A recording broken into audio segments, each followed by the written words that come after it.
the tension in the household lingered like a heavy fog.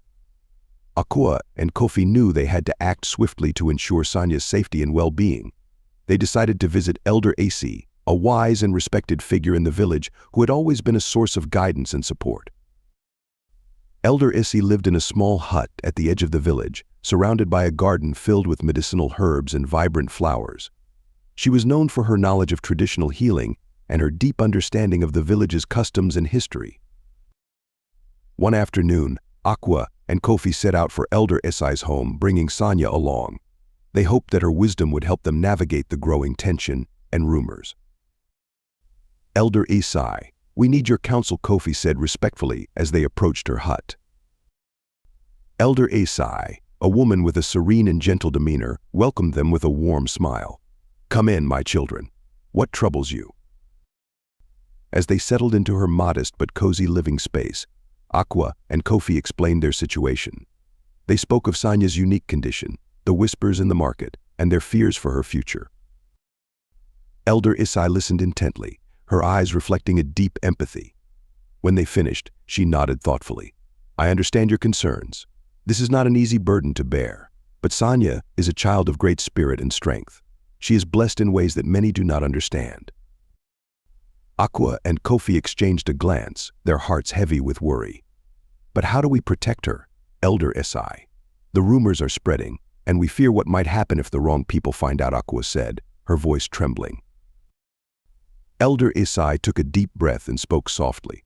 The first step is to ensure Sanya understands her own uniqueness and finds strength in it. She must know that she is loved and valued for who she is, not in spite of it. This knowledge will fortify her against the ignorance and fear of others. She turned to Sanya, who was sitting quietly, absorbing every word. Sanya, my dear, you are special. Your parents' love for you is a powerful shield, but you must also learn to love and accept yourself. Do not let the words of others define you. Sanya nodded, her young mind grappling with the weight of Elder Isai's words. I will try, Elder Isai. Elder Isai smiled gently. Good. Now, regarding the villagers, you must be cautious but not fearful. Engage with those you trust, and let them help you spread understanding and acceptance. Fear and ignorance grow in darkness, but truth and love can shine brightly if you allow them. Kofi sighed, feeling a bit more hopeful. Thank you, Elder Isai. Your words give us strength. Elder Isai rose and retrieved a small, intricately carved wooden box from a shelf. She handed it to Aqua. Inside this box are herbs and instructions for a protective ritual. It will help keep negative energies at bay and give you peace of mind. Perform this ritual together as a family, and let it remind you of the bond you share and the strength it gives you. Aqua accepted the box with gratitude. We will. Elder Isai. Thank you for your guidance. As they prepared to leave, Elder Isai placed a gentle hand on Sanya's shoulder. Remember, my child, you are a beacon of light. Let your light shine, and those who see it will understand its beauty. The journey back home was filled with a renewed sense of purpose. They knew the road ahead would not be easy, but they felt better equipped to face it with the wisdom and support of Elder Isai. That evening, under the glow of the setting sun, Aqua, Kofi, and Sanya gathered outside their home. They opened the wooden box and followed Elder Isai's instructions for the protective ritual. They lit the herbs, allowing the fragrant smoke to surround them, and spoke words of affirmation and love. As the ritual concluded, they held each other close, feeling the warmth of their unity and the strength of their love. Sanya looked up at her parents, her eyes filled with determination. I will be brave, Mama Papa. I will let my light shine. Aqua and Kofi smiled, their hearts swelling with pride and love. We know you will, Sanya. Together we will face whatever comes our way. With Elder Isi's counsel and their renewed resolve, they felt ready to confront the challenges ahead, knowing that their bond as a family was their greatest strength. They would protect Sanya, help her embrace her uniqueness, and work towards a future where she could shine without fear. The village of Kwahu was abuzz with excitement as the annual Festival of Unity approached. This festival was a time for the community to come together, celebrate their shared heritage, and strengthen the bonds between them. Music, dancing, and feasting filled the air as everyone prepared for the grand event. Aqua and Kofi saw the festival as an opportunity for Sanya to be part of the community and for the villagers to see her as the vibrant, joyful child she was. However, they were also wary of the lingering whispers and judgment from some of the villagers. "We must be careful, but we can't keep her hidden forever," Aqua said to Kofi as they prepared for the festival. "Sanya needs to feel accepted and loved by everyone, not just us." Kofi nodded in agreement. "Let's stay close to her and show her that she is part of this community. We'll face any challenges together." On the day of the festival, the village square was transformed into a lively celebration. Colorful banners hung from every building, and the aroma of delicious food filled the air. Children ran around playing games, while adults mingled and chatted, catching up with friends and neighbors. Aqua dressed Sanya in a beautiful, bright dress that she had sewn herself. "You look like a princess," she said, beaming with pride as she fixed Sanya's hair. Sanya smiled, her excitement palpable. "I can't wait to dance and play with everyone, Mama." "Remember to stay close to us," Aqua reminded her gently. "But most importantly, have fun." As they arrived at the festival, many villagers greeted them warmly. Aqua and Kofi felt a sense of relief as they saw familiar, friendly faces. They mingled with friends and neighbors, introducing Sanya and sharing in the joyous atmosphere.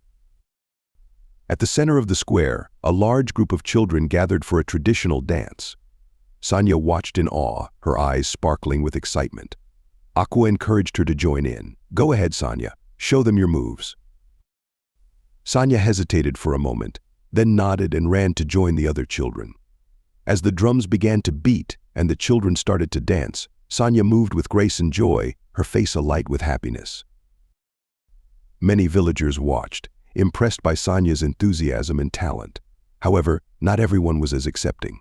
From the edge of the crowd, a few voices murmured. "That's the child with both," one woman whispered. "Yes, I've heard. But look at her. She's so full of life," another replied, her tone more understanding. Elder Isai, who had been observing from a distance, stepped forward. Her presence commanded respect, and the whispers quickly died down. "Sanya is a gift to this village," she said firmly. "Her spirit is strong and her heart is pure. Let us celebrate her for who she is." Her words carried weight, and many villagers nodded in agreement. The atmosphere shifted as people began to see Sanya in a new light, focusing on her joy and vitality rather than the rumors. As the dance ended, Sanya ran back to her parents, breathless and beaming. "Did you see me, Mama? Did you see me, Papa?"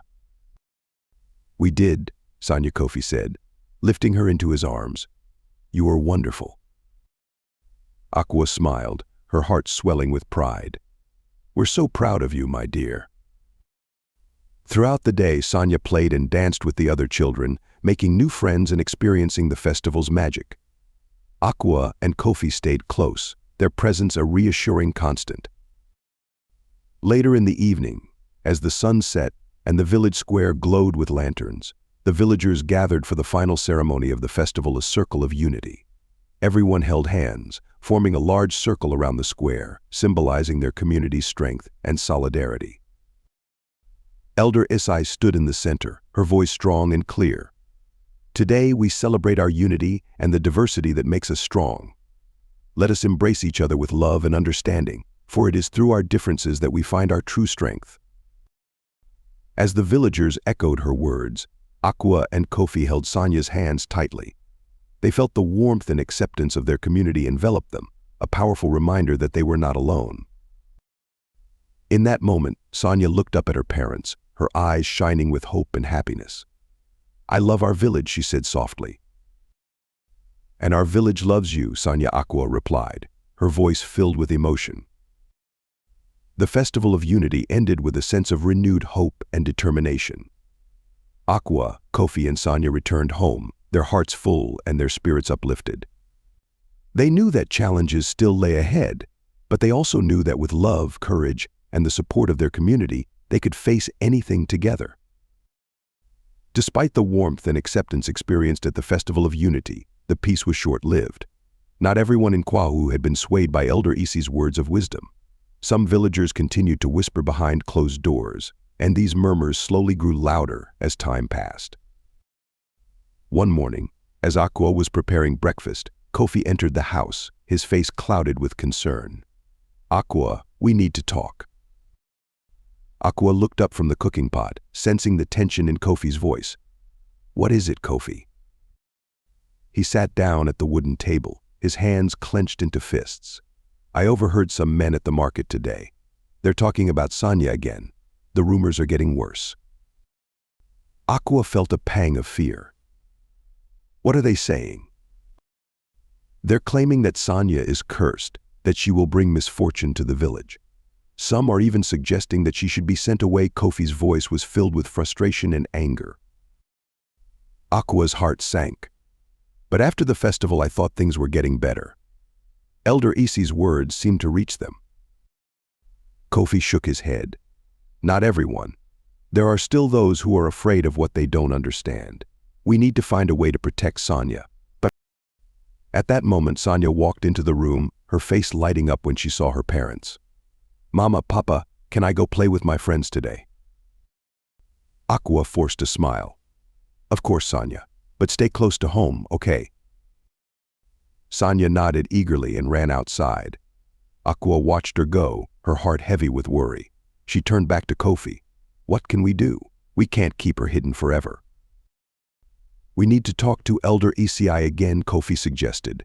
"She might have a solution, or at least some advice on how to handle this." Later that day, they made their way to Elder Isi's hut. The wise elder welcomed them warmly, her eyes reflecting the concern she felt for their situation. "Elder Isi, the rumors are spreading again," Aqua said, her voice filled with worry. "People are saying terrible things about Sanya. They're suggesting she should be sent away." Elder Isi's face grew serious. "I feared this might happen. Fear and ignorance are powerful forces, but we must not give in to them."